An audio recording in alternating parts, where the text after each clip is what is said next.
Les enfants, vous vous souvenez de l'histoire de Maximin qu'on a entendue au début de notre célébration?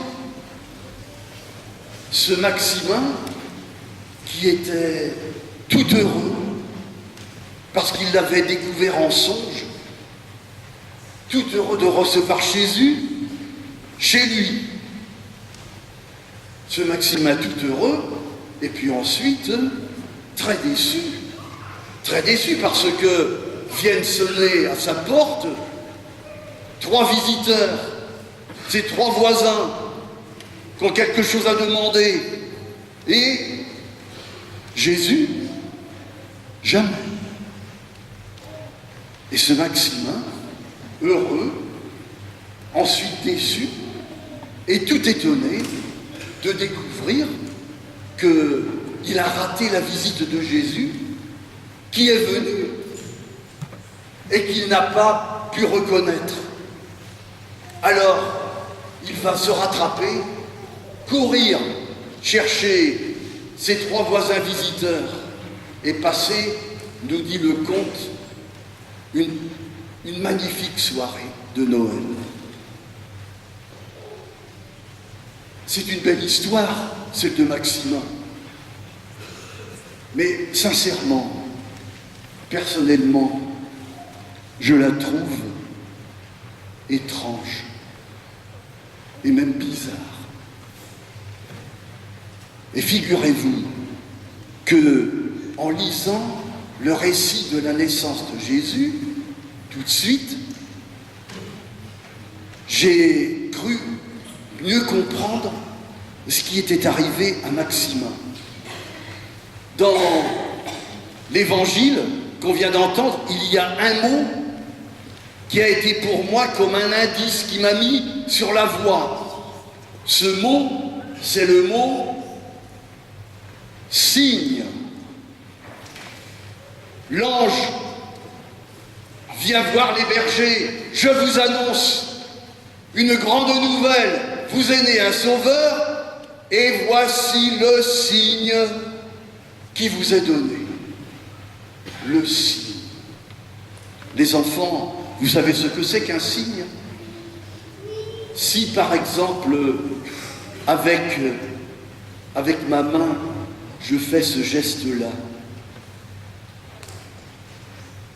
ce geste est un message sans parole. Vous découvrez que je vous invite à venir près de moi parce que sans doute, ou peut-être, j'ai quelque chose à vous dire, à vous montrer, à donner, à demander. Et l'évangile de Jésus ce soir me fait comprendre que Dieu communique avec les hommes par des signes. Alors c'est bien, mais les signes, il faut découvrir quel est le message. Ça ne saute pas aux yeux. Un signe. Dieu communique avec les hommes par des signes. Et dans la nuit de Noël, nous a été révélé le signe favori de Dieu, celui qu'il préfère entre tous les signes. C'est le signe de la fragilité et de la faiblesse. Vous trouverez, voici le signe qui vous est donné, vous trouverez un nouveau-né emmailloté, couché dans une mangeoire. Est-ce qu'il y a plus fragile et plus fragile qu'un nouveau-né qui vient de naître? Fragile, il ne sait même pas parler, il est incapable de ne rien faire, et pourtant, cette nuit de Noël, ce nouveau-né va réaliser un prodige, va réaliser un exploit. L'exploit, c'est celui-ci. Il va réussir sans rien faire apparemment, à faire bouger les bergers qui sont au milieu de leurs bêtes et de leurs troupeaux, et ces bergers vont être attirés par lui et ils vont venir tout près de Jésus. Ça, c'est un exploit. C'est un exploit parce que les bergers au temps de Jésus, c'était une sorte ils étaient considérés comme une sorte de romanichels qui vivaient dehors, au milieu de leurs troupeaux, à part de tout le monde. Tout le monde se méfiait d'eux et eux se méfiaient de tout le monde. Et le prodige de ce nouveau-né, c'est que même l'empereur de Rome, dont on a dit tout à l'heure qu'il était tout puissant, avec son armée, il est capable de décider un recensement pour toute la terre, compter tout le monde pour pouvoir les surveiller. Et voilà, du jour au lendemain, les gens jetés par milliers sur les routes pour aller se faire recenser.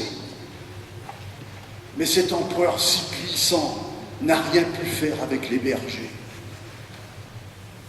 Il ne les a pas fait bouger du tout. Ils sont restés au milieu de leur troupeau. Et voilà que c'est cet enfant qui, soudain, attire ces bergers qui viennent vers lui. Vous savez pourquoi ils viennent? C'est parce que un nouveau-né ne fait peur à personne. Un nouveau-né ne fait peur à personne. Et voilà que les bergers qui étaient sur la défensive, qui cherchaient toujours à se protéger, se laissent désarmer et viennent à cet enfant. Voilà le prodige de l'enfant de Noël.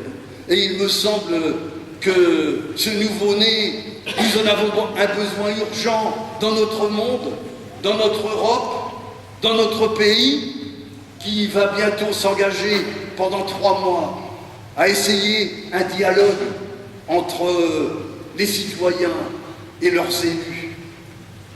Faire tomber les barrières de la peur. Voilà ce que réussit à faire le nouveau-né de la crèche. Vous verrez tout à l'heure les enfants, si vous ne l'avez pas remarqué, l'enfant de la crèche, vous remarquerez son attitude. Il ouvre les bras. Il ouvre les bras. En confiance. Sans défense, en confiance. Le nouveau-né de la crèche qui ouvre les bras, mes amis, pour nous ce soir, c'est un signe. C'est un signe.